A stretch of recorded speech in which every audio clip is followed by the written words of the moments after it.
մենք անցել ենք բազում դժվարությունների, չարչարանքների և դժոխքի միջով, բայց մենք այսօր եկել հասել ենք մի կետի, որ տեսնում ենք ուրախ Հայաստան, ուրախ քաղաքացի, ուրախ երեխաներ, ուրախ մարդիկ և ես ձեզ շնորհավորում եմ այդ առիթով։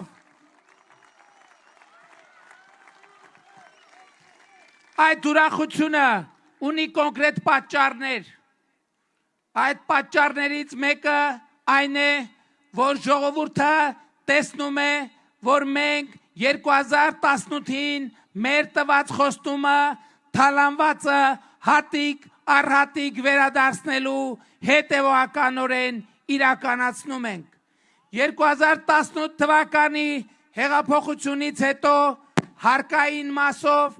6.6 միլիարդ լրացուցիչ դոլար է մուտք եղել պետական բյուջե, 6.6 միլիարդ, որ նախկինում հոսում էր Սերժի, Քոչարյանի, Գագոյի, Կալուգացի օլիգարխի և նրանց շրջապատի գրպանները։ Մենք կտրեցինք այդ հոսքերը նրանց գրպաններից և ուղղեցինք Հայաստանի Հանրապետությունը ծաղկեցնելուն և Հայաստանի Հանրապետությունը այո ծաղկում է, Հայաստանի Հանրապետության քաղաքացին այո ծաղկում է։